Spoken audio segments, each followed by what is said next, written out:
two things that have always shaped how Americans live are law and money. Now, that was as true 300 years ago as it is today, but the way it was true was different. So what I want to do for the next hour or so is to talk about how law and the economy changed in the period that I know best, which is in the generations before the American Revolution.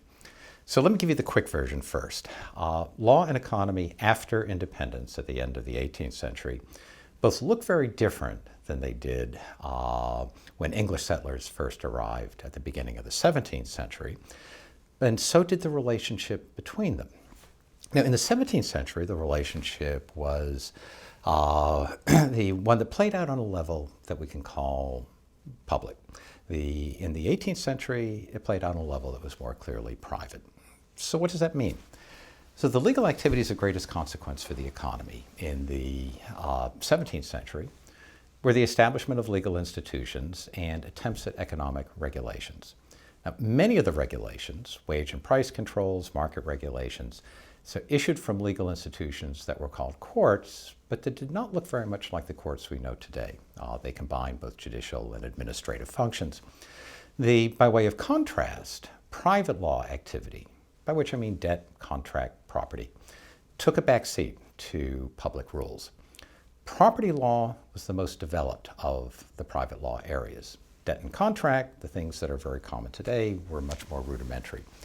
And the reason for this was that land was central to everything, whereas the economy, which is the realm of debt and contract, was highly localized and, by comparison, undeveloped. Now, the relationship between law and economy rested on regulation and on the growing protection of private rights in land. Changes toward the end of the 17th century began to affect the relationship between law and economy. Local court functions became more differentiated, with the result that courts focused more clearly on disputes between individuals. Local economies began to turn outward as production and accumulation of things to sell and the spread of markets in which to sell them promoted the expansion of trade with other colonies and across the Atlantic. These economic changes shifted the focus of law to transactions between individual economic actors.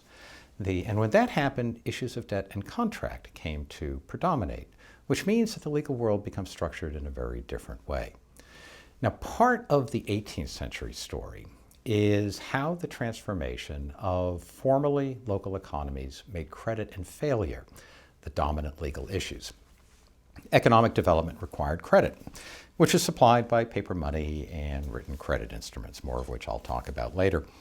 And the expansion of credit necessarily raised the question of how to assure its repayment, which law tried to address through mortgages, sureties, tighter procedural rules, other devices. Now, under the time-honored principle of what goes up must come down, the expansion of credit and the economic activity that ran on it meant that law also had to learn how to handle failure. Now, longstanding beliefs that insolvency represented moral failure rather than economic risk, and the belief that debtors bore a moral obligation to repay their debts in full complicated the ability of law to deal with failure. So in broad outline, that was the shape of the changing relationship between law and economy in the 17th and 18th centuries. So now let's try to fill in some of the details on that. While most of the British North American colonies were settled at roughly the same time during the course of the 1600s, they often had different laws and different economies. Now, the Southern and Caribbean colonies began as explicitly commercial ventures. Profit was the goal. In the Northeastern colonies, economic activity was more a means than an end. Whatever profit-making ambitions the original investors in the Plymouth Company or the Massachusetts Bay Company may have had quickly evaporated in the face of land and resources that were suited really only to household production. But that was a limitation that dovetailed nicely with the communal and religious aspirations of the settlers themselves. Now, not everyone who emigrated to New England in the first decades of settlement were Puritans or Pilgrims, the kind of people that we hear about every Thanksgiving. But enough did that the laws that they established were theirs. The others had to conform or to live on the margins. Similarly, the Quakers, Presbyterians, German Pietists that settled in Pennsylvania and New Jersey later in the 17th century found land that was much better suited to commercial agriculture than New England was. But like the Puritans of New England, they arrived with a religiously shaped vision of society that placed the family and consequently the household economy at the center. Now, this is not to say that trade or the marketplace were anathema, far from it. But they were contested spheres that some people pursued and others attempted to contain. And that was a tension that often found legal expression. Now, the natural resources of New England could most generally be counted as trees and fish, neither of which promised great riches. I mean, the soil was rocky, it was uneven, and it really had very little commercial potential, but it was reasonably well suited to small-scale farming. Now, the New England colonies, as a result, they promoted concentrated settlement by granting town-sized tracts to quasi-corporate bodies of proprietors, which in turn allocated land to male heads of households in combinations that included house lots in the middle of town, farm lots a bit farther out, pasturage rights in common areas. This pattern of land distribution created a landscape of small farms in close proximity. This was in very sharp contrast to the large dispersed plantations that characterized the Chesapeake, Virginia, Maryland. Now, there were, of course, always outliers, fishermen, trappers, and others who preferred to live beyond the reach of godly neighbors. But their preference for the margins also made them marginal to the main development of law and the economy. Now, if the land itself and the manner in which it was distributed determined that the economy of New England would be shaped primarily by household production, the legal form in which land was distributed influenced how law touched on the economy. Now, throughout New England, the land grants to individuals were in free and common soccage, which meant that people owned the land rather than renting it. They owned the land, they did not owe rents or personal services to anyone else. This was the beginning, in effect, of the American dream. Now, tenancy existed, but it was rare. Instead, people held land in a legal form that allowed them to farm it, but also to treat it as an asset, as a commodity, as a part of their wealth that could be bought, sold, mortgaged, and inherited. And that's a very different way of seeing land, of thinking about land, of relating to land, than had been the case at any other time in the history of the West. Now, at the very beginning of settlement in New England, when land mattered most for the families it could sustain, the primary impact of law on the economy lay in its attempts to regulate the economy by restraining what we would later call market forces. Now, in England at the time, a regulated economy was an important element of a moral economy, an economy that preserved order and stability within the traditional social hierarchy. And what later writers referred to as the restlessness of the marketplace was thought inimical to a well-ordered society. Now, in Massachusetts in the 1630s, regulation meant most prominently wage and price controls. The former, the wage controls, were a response to the scarcity of non-family labor. The latter, the price controls, was a response to a combination of remembered English regulations and theological concerns about just price. Both attempted to deal with the strains placed on the economy by the Great Migration of the 1630s, which propelled the European population of New England from a few hundred in 1630 to 20,000 just 10 years later. Although New England did not have the voracious demand for labor that the southern plantation economies did, it still had its own labor needs. It just had little wherewithal to meet them. Small farms did not generate sufficient surplus to purchase bound labor, whether that was indentured servants or enslaved persons. So farmers relied instead on family labor. When that fell short, they turned to wage labor, and there the market prevailed. The labor was scarce and demand was high, which raised the wages that workers could command. Now, to counter this market response, which observers thought of as greed, the legislature capped wages. Other corners of New England addressed the problem differently. I mean, the Pinchins in the Connecticut Valley used immigrant servants and dependent tenants in what often resembled debt peonage. And large-scale sheep and dairy farmers on Narragansett Bay used Indian and later African slaves. But they were just that, corners. They did not dominate the law and economy of early New England. Now, price controls in Massachusetts arose principally from the theological idea of just price, a price determined not by the market, but by considerations of intrinsic value and godly restraint. But the market was never far away. Prices of foodstuffs, for example, were much more likely to be regulated in Boston than they were in self-sufficient rural areas that supplied Boston. Now, in truth, wage and price controls were really more hortatory rather than binding.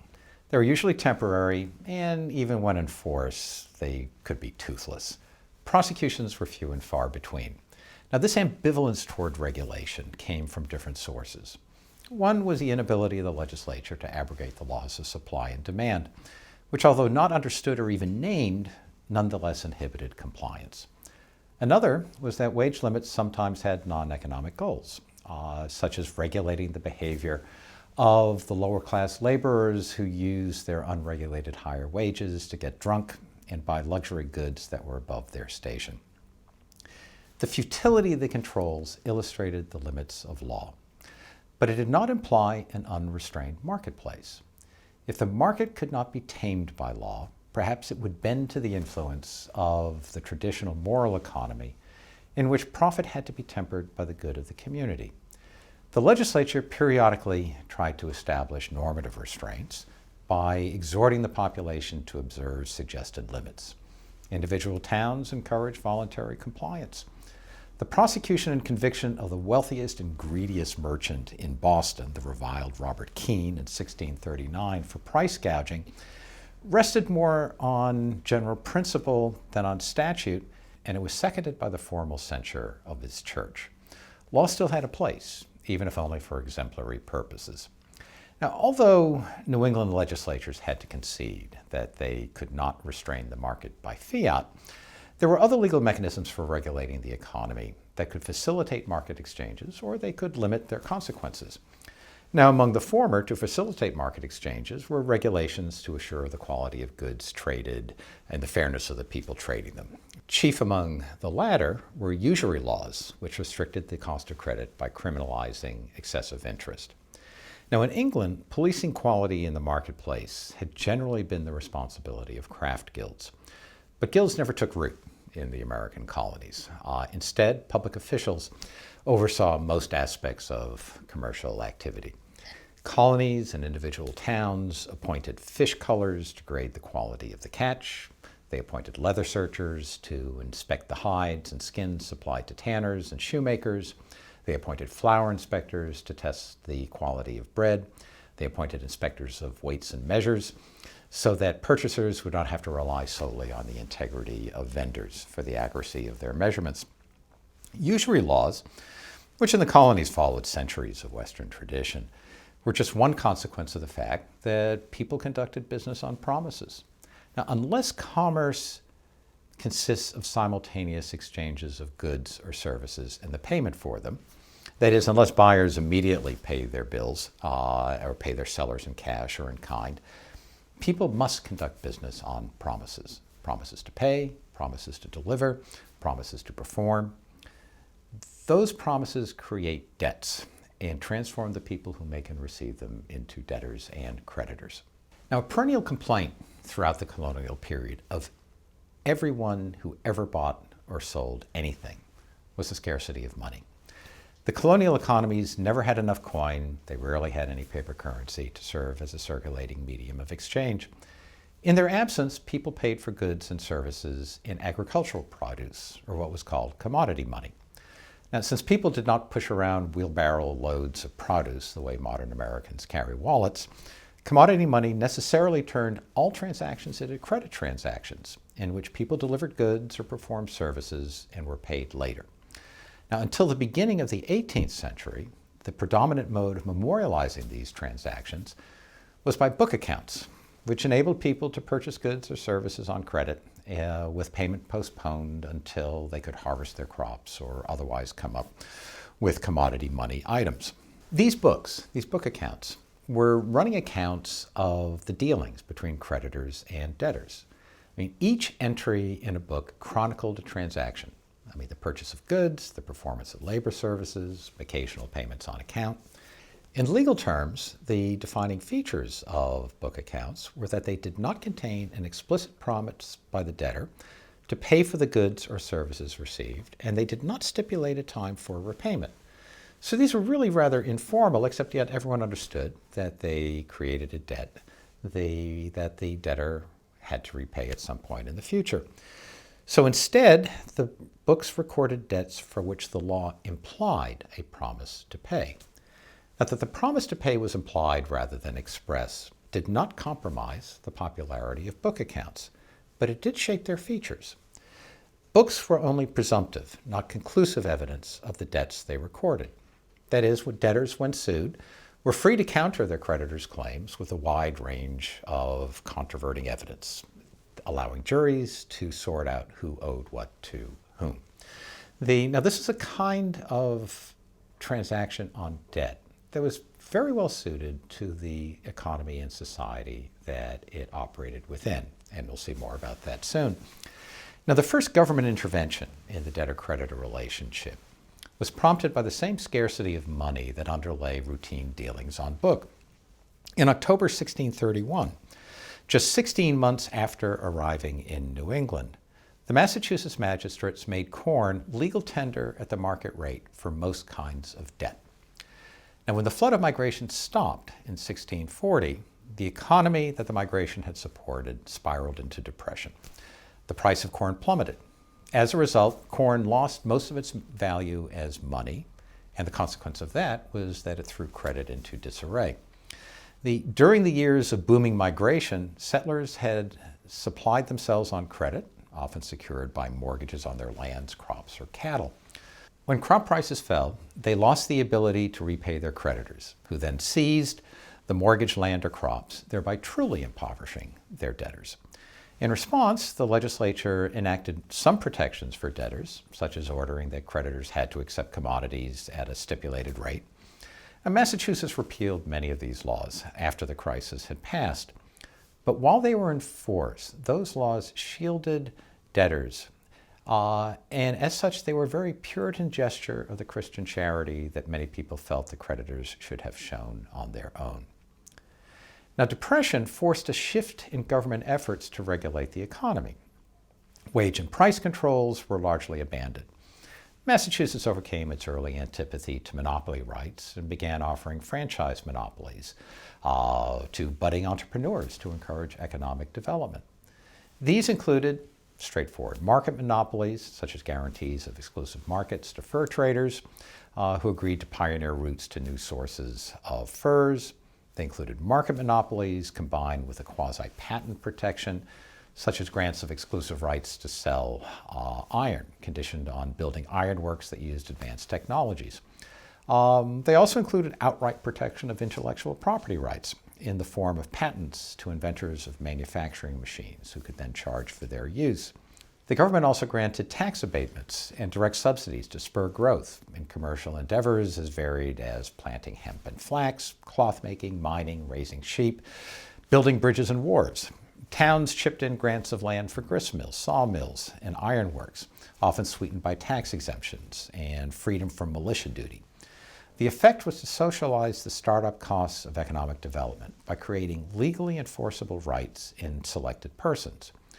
Regulation did not disappear, but promoting development became paramount. So really, from the very beginning, there was a strong government role in economic development. Now there, the relationship between law and economy in New England remained for the rest of the 17th century. A mixture of government stimulus and regulation that tried, with mixed results, to overcome the limitations of land, labor, resources, and money, within the framework of covenanted communities that emphasize not the individual, but the individual's obligation to God and to others, while at the same time seeing a person's financial success as a sign of God's favor. New England's efforts to promote and regulate a diversified economy stood in sharp contrast to Virginia. There, tobacco dominated the economy so completely that at every point at which law touched on the economy, it had something to do with tobacco. whether it was labor, finance, exchange, or regulation. Now, tobacco was a labor-intensive crop, an attribute that, when coupled with its huge profitability, sharply raised the demand for and consequently the value of labor. Contract law sailed to the rescue.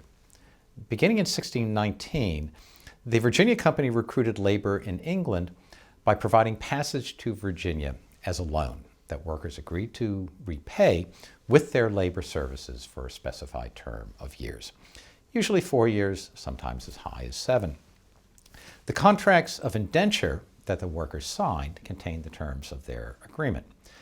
So the company then transported the now indentured servants to Virginia, where it sold the contracts and the labor they represented to planters, who agreed to furnish the servants with food, clothing, lodging, and at the end of their term of indenture, something that was called freedom dues, a suit of clothing, and perhaps a small allotment of land. Now, indentures were freely assignable. That is, they could be transferred from one master to another, whether by sale, gift, inheritance, or stakes lost at cards, with each subsequent owner acquiring the servant's labor for whatever time remained under the contract. Indentured servants thus resembled a species of property, sold from one master to another without the servant's consent. But they were not. Even as indentured servitude developed into a distinctive legal institution, it remained a creature of contract law, not property law. Workers had some latitude within which they could negotiate the terms of their indenture, depending upon what skills they offered, and the master's rights were in the servant's labor, not in the servant's person. Now, this did not mean that masters and servants were equal contracting parties by any means, but the indentures were no less contracts for the imbalance. Now, white indentured servants initially supplied the labor needs of the Southern and Caribbean colonies, but within a short time in the sugar colonies of the Caribbean, and by the end of the 17th century in the tobacco colonies of the Chesapeake, indentured servitude yielded to African slavery as the dominant labor system. Critical to this emergence of slavery as the dominant labor institution was the evolution of a clear and unambiguous legal definition of slaves as property. Slavery was not new in the world, but it was the legal articulation of slavery as a status of lifetime heritable servitude that applied to all Africans and only to Africans that firmly bound property law to the tobacco economy. Now, tobacco also shaped the law of finance and exchange in the Chesapeake. As the only crop of consequence, the entire export trade, and therefore the entire wealth of the region, rested on it. Tobacco gave British merchants a direct involvement in the Chesapeake economy that they did not have in the colonies to the north. It also gave planters a familiarity with sophisticated commercial instruments the most economic actors in New England did not have. Bills of exchange, the workhorse of transatlantic commercial credit, penetrated local credit transactions to an extent unmatched elsewhere. Now, this description of the plantation economies points toward what became the overriding legal and economic issue of the 18th century, credit. Virtually every significant development at the intersection of law and economy bore a direct or indirect relationship to credit. Indeed, one could, really without exaggeration, write the entire history of law and economy in the long 18th century through the lens of credit. Credit was the wheel of commerce, both foreign and domestic. It was the engine of internal development. It was the foundation of finance, both public and private. It drove the settlement of the frontier and fueled vast land speculation schemes. It enabled farmers to buy land and livestock. It enabled planters to buy land and slaves. It made possible the specialization of business activities that distinguished urban towns and cities from rural areas. Credit gave wing to the consumer revolution, and its collapse shattered lives and economies. What gave credit legal rather than just economic significance was its twin, debt. The two were inescapable facts of daily life in early America, whether one was an Atlantic merchant or a rural shopkeeper, a tidewater planter or a backwoods farmer. Debt cut across regional, class, and occupational lines so completely that everyone stood somewhere on the continuum of indebtedness that ran from prosperity to insolvency, either in their own right or by their dependence on a husband, a father, a master, or an owner. Relations between debtors and creditors, and consequently the economy itself, were shaped by such matters as the legal form of the debt. Whether a debt was secured or unsecured, by the procedural rules of debt collection that came into play when debtors failed to repay debts when they were due, and also by the laws of insolvency, bankruptcy, and imprisonment for debt. These laws that govern the disposition of the debtor's person and property. Now, if credit was the lifeblood of the economy, law was the framework within which credit and the economy operated. Each of the different forms used to extend credit played a different role in the economy, a role that in large part turned on the differing degrees to which each one facilitated repayment. Now, throughout the colonial period, the form of debt that virtually everyone, rich and poor, urban and rural, even servants, many women and some slaves, was familiar with was one we've already seen, the account book, book debt. But book accounts did not dominate economic exchange in the 18th century as they had in the 17th. As running accounts of face-to-face dealings between creditors and their debtors, book accounts were creatures of relatively insular local economies. By their very nature, book accounts recorded transactions between people who dealt with one another repeatedly, and as a result knew what to expect from one another. Now, within this context, the comparative informality of book accounts and the procedural and evidentiary flexibility gave them enough legal indeterminacy that payment was often more a matter of negotiation than of legal compulsion. But however appropriate book accounts may have been for local economies, they were ill-suited for more complex commercial transactions or for the direct extensions of credit at interest that represented investment. There, formal written credit instruments supplied the economic need. And those were the forms of debt obligations that dominated the economy of the 18th century. Written credit instruments came in several precisely defined forms. In all of them, debtors over their own signatures expressly promised to pay specific sums, either on demand or by a certain date. Now, most common was the promissory note, which was essentially an IOU, a promise signed by the debtor to pay a specified sum within a stipulated time or on demand. Another kind were bills of exchange, which facilitated long-distance commercial transactions by serving as vehicles for borrowing money, for making third-party payment of debts, and moving money from one place to another without having to carry it around physically. Now, a bill of exchange worked like a modern check. It was a written order by one person instructing a second person to pay a third person. Or, in legalese, a drawer drew on a drawee in favor of a payee.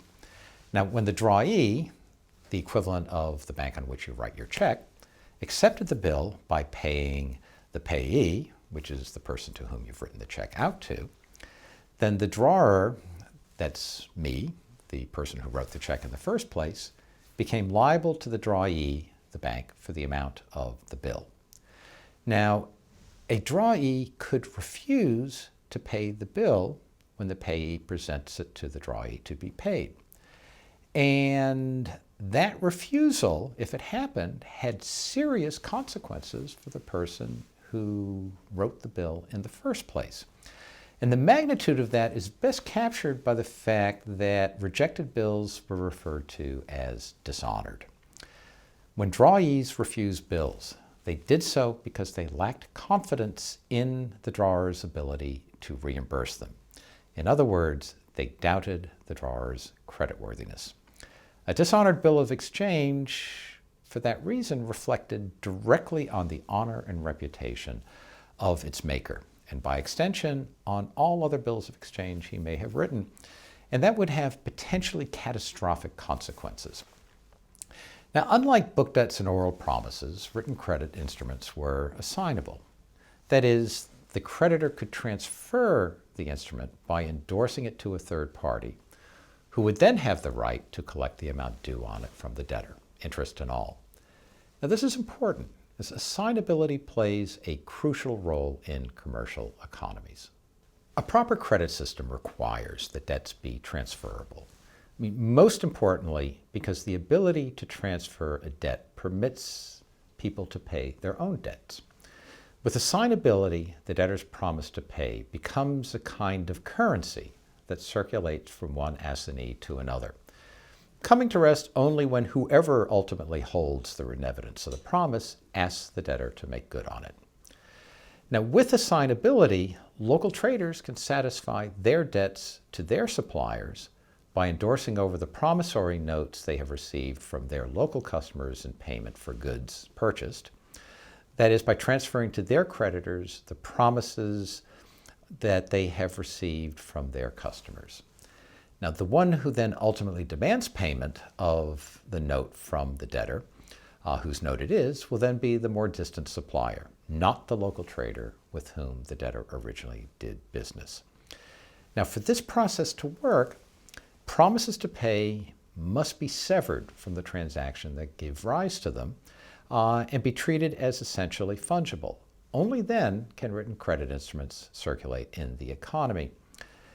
The consequence of this, though, is that it rips credit transactions from the social context in which they were created.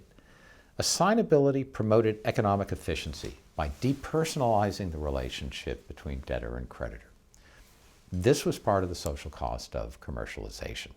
Notes and bonds were instruments of a commercial economy, but different colonial economies commercialized at different times and in different ways.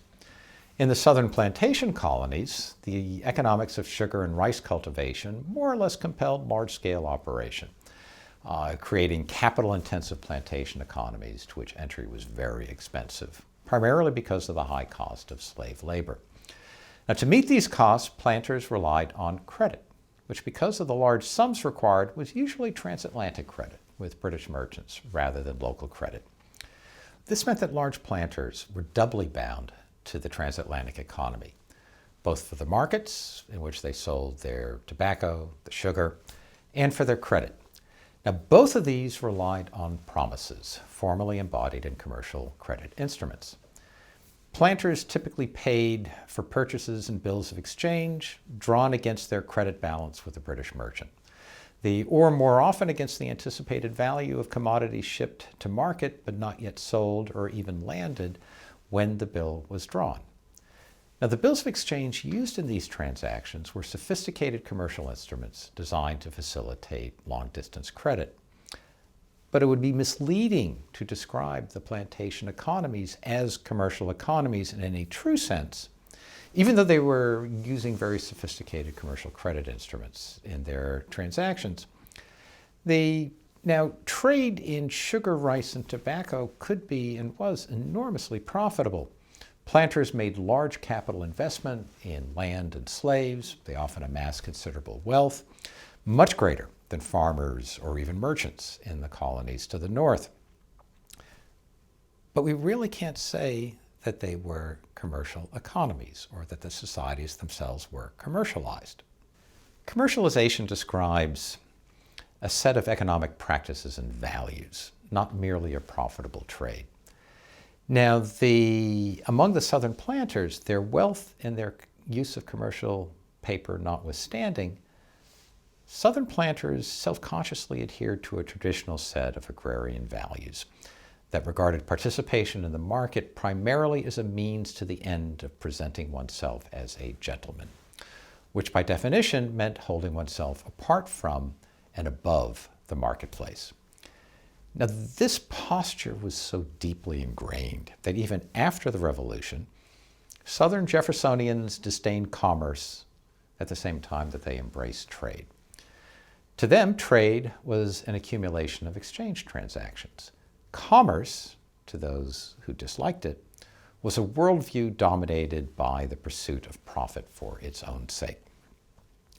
Now, the seeming anomaly of planters entirely dependent on transatlantic trade, using commercial credit instruments while disdaining commerce, makes more sense when viewed against the vagaries of the tobacco and sugar markets and the legal responses to them in the 18th century. Debtors and creditors in the Chesapeake lived in a state of mutual dependence, possible only in a highly leveraged economy, where the fortunes of borrowers and lenders were so thoroughly intertwined that they often seemed more like partners. Debt was a constant companion of the successful and the unsuccessful alike. Few planters managed to avoid it. Planters purchased slaves with promises to pay for them at a future date. They shipped tobacco to British merchants on the understanding that the payment they ultimately received would be based on the market value of the tobacco when it arrived. Planters bought supplies and consumer items from British merchants and local traders by promising to pay for them with anticipated future profits. They bought tobacco from and they resold goods to lesser planters who did not have their own access to British markets. And as this happened, everyone is exchanging promises as well as goods. The flow of commodities, goods, and slaves within the Chesapeake and across the Atlantic rode on debt. That is, on promises that were legally enforceable. The large role of British credit in the plantation economies occasioned a wide range of legal responses, most of which were shaped by the steady decline in commodity prices from the end of the 17th century onward. Now, the link lay in the fact that the lower prices for sugar or tobacco drove planters deeper into debt, which creditors periodically attempted to collect. To deter creditors, colonies relied on various legal and legislative measures, the most important of which recognized the economic centrality of land and labor. For example, land in the plantation colonies typically enjoyed a statutory exemption from attachment.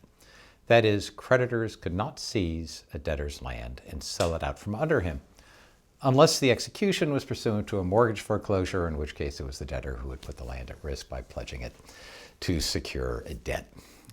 Something all lawyers have to say to show that we understand the difference between secured and unsecured credit. But all other property, apart from a few small exemptions, was vulnerable to a creditor's levy. But land was worthless without the labor to work it. So Virginia in 1705 reclassified slaves as real property. That is, they were legally classified as land, and thus not reachable by creditors unless their owner had mortgaged them. In addition, Virginia and Maryland, another tobacco colony, shielded their planter debtors when the tobacco crop failed by suspending collection on debts contracted in England. Now, if we go back to New England, commercialization of the New England colonies proceeded along different lines and employed different legal forms than was the case in the southern plantation economies. Internal trade in New England expanded dramatically in the first half of the 18th century. Population pressure on land encouraged more specialized cultivation. Specialization in turn led to commercial farming, both because of the inherent need to market crops and the development of large markets for foodstuffs in the West Indies. So market farming and agricultural specialization changed the contours of commercial activity. With more products available for export, ports and market towns grew to accommodate the demand for markets and transportation. The concentrated population and market concentration of these towns encouraged the appearance of artisans and shopkeepers. This was the process of commercialization. People trading across greater distances, credit networks snaking through the countryside, the specialization of business enterprise, farmers and craftsmen trading on the side, artisans supporting themselves primarily by their crafts. And this is very different from the tobacco and sugar economies of the southern colonies. Commercialization was also an embrace of different values. To take just one prescient example at the beginning of the transformation. In 1699, the ministers of the Cambridge Association in Massachusetts formally abandoned their categorical objection to usury. This opposition had been a cornerstone of Puritan commercial theology since the founding of the settlements. The ministers conceded that, as they wrote, humane society as now circumstanced would sink if all usury were impracticable. The ministers now justified money lending, at least at reasonable rates, in terms that were appropriate to a commercial economy. That is, it is only fair for a lender to reap some benefit from a borrower's use of his property, and that money is a commodity. It is an asset. As the New England economies changed, credit transactions rested increasingly on promissory notes, on written credit instruments. Now, the advantages of written credit instruments in the new economy lay in the fact that the debtor's liability on them rested not on the substance of the transaction, as it did in book debts, but rather on whether the note or bond itself met the legal requirements of form. Notes and bonds bound debtors to what they had signed. This meant that the outcome of litigation on them was more predictable. In fact, most lawsuits on notes and other written credit instruments were not disputes at all, but they were rather fairly routine reductions of debts to judgments. Now, all of this reflected a world of relations between debtors and creditors that was very different from the world of book debt from the 17th century. The exchange recorded by book accounts was often, although not always, commercial in nature. It might represent trading on account with a local shopkeeper, but it could just as easily arise from labor services by a neighbor. On the other hand, the exchange covered by notes and bonds was always commercial. It arose from trade transactions, from direct extensions of credit, from contractual undertakings. Notes and bonds were instruments of increasingly commercialized economies in which trade and credit networks spanned greater distances. Another feature of the transformation of the economy was the advent and spread of paper money, which was itself both a cause and a symptom of commercialization. Now, bills of credit were public variants of private promissory notes. Their very appearance signaled growing involvement in a commercial economy. From the time that Massachusetts first issued bills of public credit in 1690, people recognized their value as a circulating medium of exchange. For farmers and new traders who ran marginal operations with little capital support, paper money eased the chronic shortages of currency and credit that limited their growth. It answered the demands for capital of farmers who wanted to buy land or livestock, of traders who needed goods to trade. The paper money provided an alternate source of credit for retailers, shopkeepers, and others in the domestic market that enabled them to bypass large wholesalers.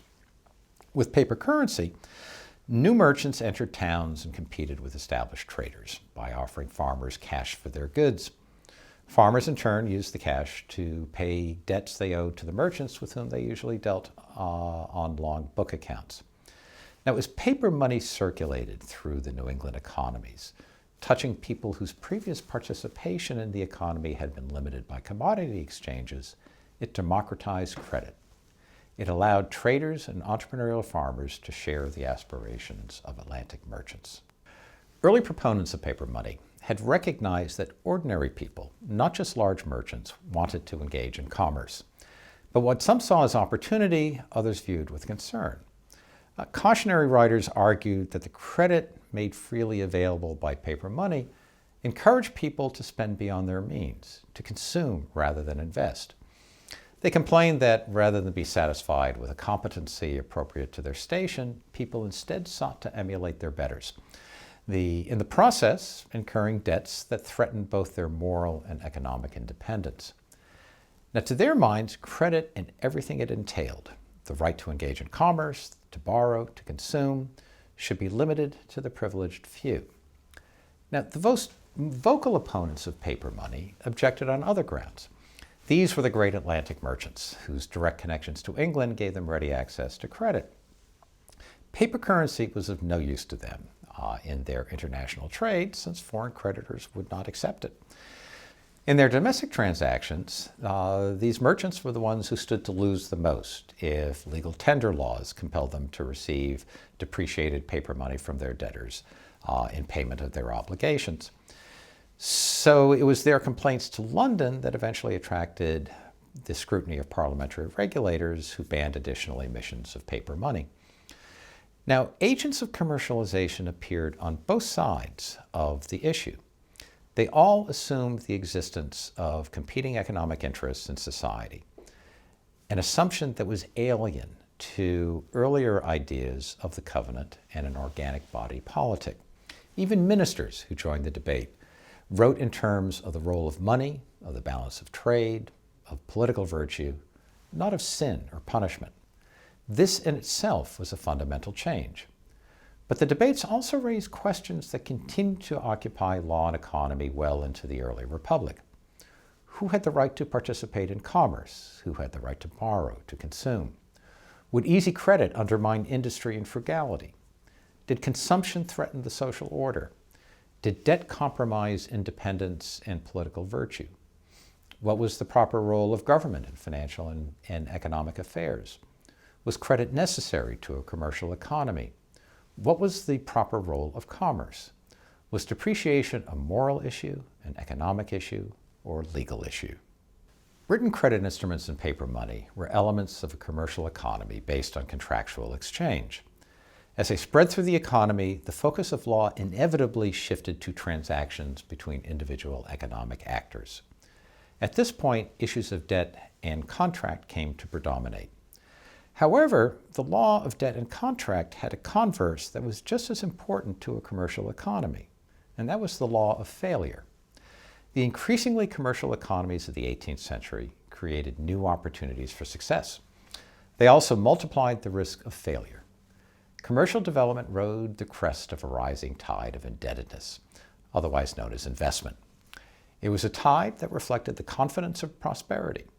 Farmers and planters, artisans and shopkeepers, traders and merchants borrowed against anticipated profits to finance the undertakings that they knew, not hoped but knew, would create them. Not surprisingly, some stumbled while others soared. In highly leveraged, largely uninsured economies, even single misfortunes can bring ruin. However great the wreckage, debt always remains, and with it, questions that only law can answer. What should become of debtors and their property when what they owned was not enough to pay what they owed? Did creditors' claims to repayment of what they had lent extend to the bodies of the debtors to whom they had lent it? Could creditors imprison their debtors? Could they bind them to service? Could insolvent debtors ever hope for release from their debts short of repayment in full? Whether a society forgives its debtors and how it bestows or withholds forgiveness are more than matters of economic or legal consequence. They go to the heart of what a society values. At the beginning of the 18th century, people believed in a moral economy of debt that assumed the dependence of debtors and the justness of creditors. Within that framework, inability to pay was a moral failure, not a business risk. Ministers preached the debtors must, if necessary, dispose of everything they owned to repay their debts. Ministers even referred to God as the great creditor who casts insolvent souls into the debtor's prison of hell. For these men and for the people to whom they preached, debtors were morally bound to pay their debts. Insolvency, however pitiable, warranted no relief other than what creditors might be inclined to grant out of the goodness of their hearts. Not surprisingly, the law agreed with them. Every colony, and later every state, permitted imprisonment for debt. Several colonies, all in the North, bound insolvent debtors to their creditors as indentured servants to work off their debts. Only a handful of colonies flirted even briefly with true bankruptcy discharges. Others flirted with insolvency laws that distributed the debtor's property while leaving his debts intact. In fits and starts, colonies began to regard an insolvent debtor's financial and material remains as rightfully belonging to all of the debtor's creditors, rather than just to the creditor who was quickest to seize them. By the 1750s, the old moral economy of debt had begun to slip. For the first time, one finds people arguing against imprisonment for debt and for bankruptcy laws. What prompted the change was failure. Economic growth enabled more people to fail, owing greater sums of money to larger numbers of creditors than had been possible in the smaller, more limited insular local economies of the 17th century. War drove the point home, specifically the 7 Years' War of the 1750s and 60s. Wartime economic expansion, coupled with wartime economic risk, created the sort of fluid economy in which both success and failure could flourish. The economic uncertainties of war were merely prelude to those of peace. Economies that had expanded to meet wartime needs and opportunities contracted. In addition, the demands of British creditors for payment in specie, they accelerated its depletion. To make matters worse, tightened enforcement of British imperial policy, together with high taxes by the colonies themselves to pay off their wartime debts, as well as new parliamentary measures to bind the colonies closer to Britain, combined disastrously to block sources of hard currency, to drain paper money from the economy, and to prevent new emissions of paper currency. As the supply of money shrank, commercial transactions required hopelessly long credits, or they reverted to commodity money, Taxes couldn't be collected, debts couldn't be paid. The post-war recession deepened into a depression that deranged the entire credit structure. Now, the war and its aftermath demonstrated how far tremors in foreign markets rippled through the colonial economies. One consequence was to demystify economic success and failure by clarifying economic cause and effect, which in turn pushed insolvency farther from moral failure and closer to simple economic risk. With the economic impact of war and its aftermath clear for everyone to see, it became harder to stigmatize insolvency as moral failure. But there was a twist. People continued to warn against the dangers of debt in moral terms, but their target now was consumer debt, not commercial debt. So when Benjamin Franklin railed against debt in his Poor Richard's Almanac, he wrote things like, "He that goes a-borrowing goes a-sorrowing," or "the borrower is a slave to the lender and the debtor to the creditor."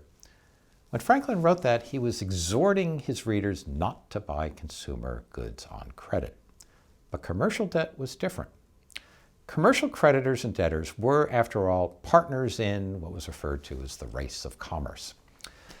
The redefinition of insolvency from moral failure to economic risk applied principally to debtors who were themselves entrepreneurs in the changing economy. So when Americans began to question the efficacy of imprisonment for debt and consider the utility of bankruptcy discharges, their concern was the people who trafficked in credit, not those who merely purchased on it. Now, the American Revolution drove these lessons home with a vengeance. Like all wars, the Revolution was fought on credit.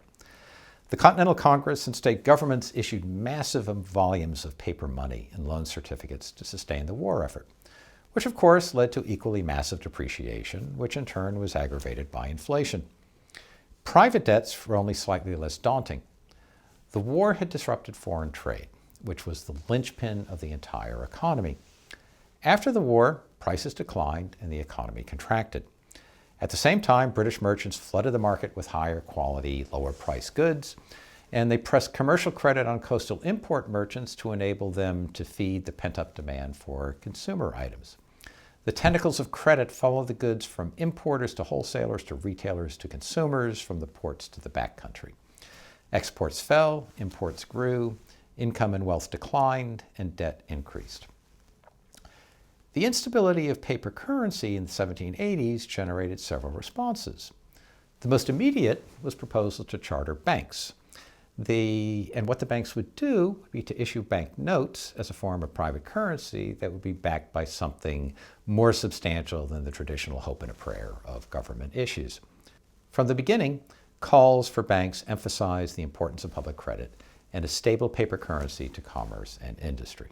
A second response was the enactment of state tender laws, which required creditors to accept paper currency at face value in payment of debts, no matter what the real depreciated value of the paper.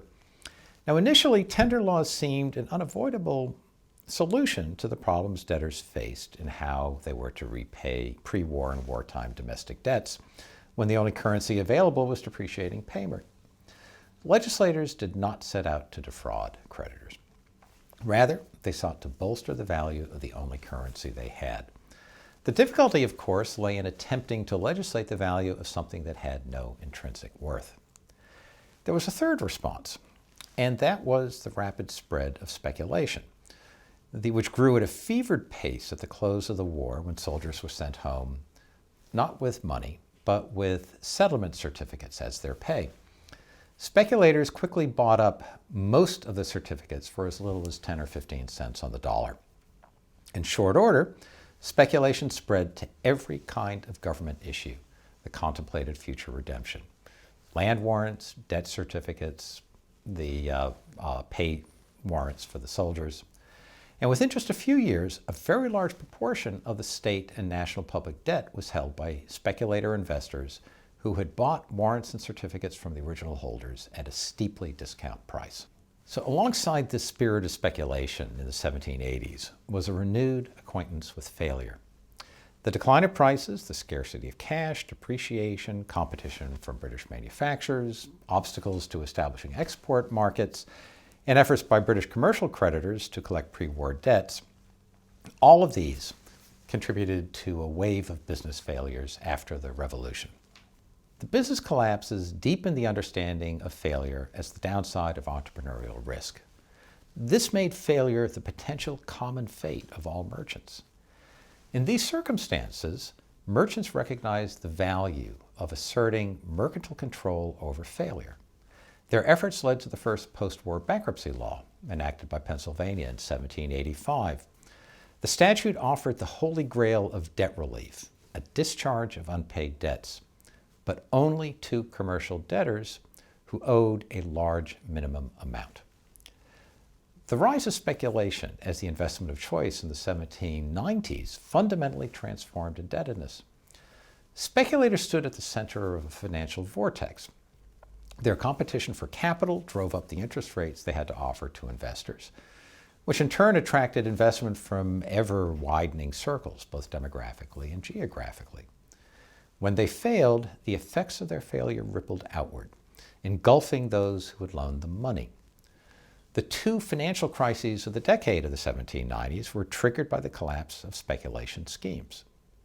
The resulting economic distress far surpassed any that had occurred before. For the first time, numerous prominent men found themselves imprisoned for their debts or fugitives from their creditors, including an Associate Justice of the United States Supreme Court. Their presence in the pool of insolvent debtors confounded the normal expectations of social and economic status and altered the political dimensions of debtors' relief. As a result, the debates over debtor relief were recast as a debate on the merits of bankruptcy. In part, this was because the sudden increase in the number of people imprisoned for their debts generated new calls for ending the practice, which necessarily raised the question of how else to deal with unpaid debts. In addition, the widespread popularity of speculative investment had helped speed the redefinition of debt from a moral failing to an economic one, for which imprisonment seemed an inappropriately criminal punishment. Perhaps most importantly, the prominence of the speculator debtors dovetailed with the traditional ambit of bankruptcy in England, where relief was available only to merchants, traders, and brokers whose debts exceeded a minimum that itself exceeded the typical indebtedness of farmers, laborers, and shopkeepers, in short, of most ordinary debtors. The first National Bankruptcy Act in 1800, as a result, applied, at least formally, only to commercial debtors whose success had allowed them to amass debts that were far beyond the means of less prosperous debtors. The statute was, in effect, a national statement of the principle that release from debts was a boon reserved for capitalist entrepreneurs, while simpler debtors should remember the sanctity of their obligations. However much men of commerce might dun their own debtors, the law decreed that for them and for them alone, the hazards of the market trumped moral obligation. Only they could fail. All other debtors merely grew poorer. Their insolvency the result not of risk, but of their reach exceeding their grasp. The Bankruptcy Act of 1800 was a declaration that the new nation was emphatically a commercial republic. So, where does that leave us? A few final thoughts. The relationship between law and economy is dynamic, it's not static. So to say that the focus of law shifted in the 18th century to transactions between individual economic actors is not to say that it remained there.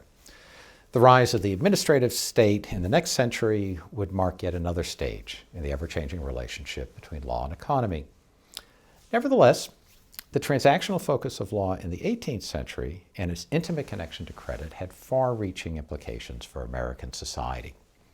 The American economies in the 18th century were becoming more commercial, particularly in the North, as trade reached across greater distances, as credit networks spread through the countryside, as business enterprise grew more specialized, as farmers and craftsmen traded on the side, and as people embraced the market as a value in itself, rather than as a distastefully necessary means to a traditional social end. In legal terms, these commercial economies consisted of thousands of contractual exchanges, large and small. Each exchange, whether the purchase and sale of goods or services or the extension of credit, was a bilateral transaction between two parties, enforceable through similarly bilateral litigation, Contractual exchange drew more people into a marketplace in which law was the ultimate arbiter of economic relations. Commercial law drew no distinction among persons, even though the benefits of a commercial economy were not evenly distributed. This meant that economic actors were equals in legal form, despite often being unequals in material substance. This duality formed the basis of two great social, political, and economic developments in the 18th century. One was the growing claim to equality that helped spur the revolution and shape the constitutional order that followed. The other was a gradual coalescing of economic differences into class distinctions, a process that accelerated with industrialization in the next century. The two came together in the claims of ordinary men to political equality that made the early republic such a tumultuous era. Their claims reflected a democratization of American society that might fairly be said to have had roots in the democratization of credit that accompanied the intertwined economic and legal changes of the century. But that's a topic for another day.